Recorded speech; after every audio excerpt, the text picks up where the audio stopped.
Since the murder of George Floyd, issues of race have been at the forefront in the Twin Cities, in the United States, even around the world. But talking about race within your own family, it can be complicated. How do you start? How do you address questions that kids have and questions that even we as adults struggle with too? So that's why WCCO has partnered with the Children's Theater Company for Something Happened in Our Town, talking to our kids about race. We interrupt this program to bring you a special news report. Something bad happened in our town. The news was on the TV, the radio, and the internet.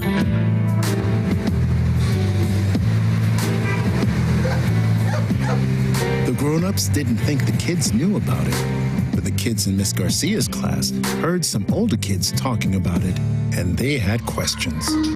Children's Theater Company has created a video presentation of the children's book, Something Happened in Our Town. It's a resource for families to watch together. But they're also working on a stage production, and Children's Theater Company's artistic director, Peter Brosius, joins us now live. Peter, nice to have you with us. Good morning to you. It's great to see you. Let's talk about why CTC decided to tackle these issues of race. These are tough issues, but the Children's Theater Company has a history of taking on tough issues, right? Yes, and we felt that, our community has been through a lot, and our children have been through a lot, and we were wondering, how can we best help parents have the tools they need to talk to their kids about the difficult issues that have arisen since the murder of George Floyd and the racial reckoning. And so this book, written by a biracial team of child psychologists, is this extraordinary tool for parents and caregivers to have those conversations. And the play that we're creating, written by the wonderful Cheryl West, who did Last Stop on Market Street and Aquila and the Bee, dives into these characters with heart and nuance and helps us see all perspectives. Peter, we know that this book has been very popular in schools, in some cases required reading. How specifically, or why specifically, did you pick this book, Something Happened in Our Town? Because a couple of reasons. One is it focused on the young people. It focused on the stories of Emma and Josh, two little kids who are best friends who are going through this together. And we felt it was really important to show this whole challenging set of issues through the lives of and ideas and questions of young people.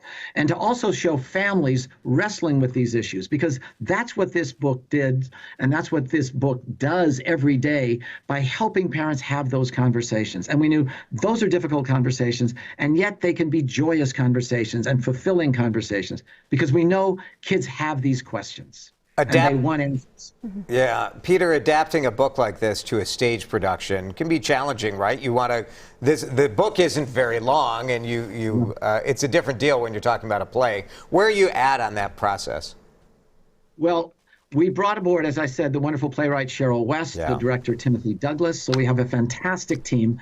And I mean, what Cheryl does is she looks and tries to capture what is the essence of this book, and how do we deepen these relationships, deepen these characters, expand this situation. So we are on draft 3B, and we'll be having a new draft in a couple of weeks.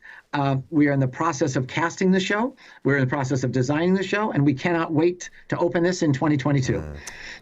Peter, as you mentioned, the idea is to really get people talking and having these discussions. But what do you hope that families will take away from both the video and from the play? What we hope that this play will be a window into lives and to experiences and to thoughts that you may not know. If you're a white family, so being inside the family of Josh and Malcolm and their parents, Calvin and Bella, to see how they think, what they're afraid of, the talks they have to have with their kids, the concerns they have when their kids are outside of their home and what might happen to them, and seeing the discussions that happen inside, Sue and Manny and Emma's house. I hope that people see inside another's experience, see inside another's thought process, and understand why people make the choices they make, why they feel the way they do. And so our hope is that conversations happen. We plan to have a good conversation after every production, so that audiences get the chance to interact with with professionals, with the cast. And we're also going to be providing a whole series of resources for families to help them have those conversations and to use this play as a tool. And hopefully ready to go. What part of 2022? We'll be opening in early March. We cannot wait. Yeah, we start rehearsal January 25th. Awesome. Can't wait for it, Peter. Thank you. Thank you.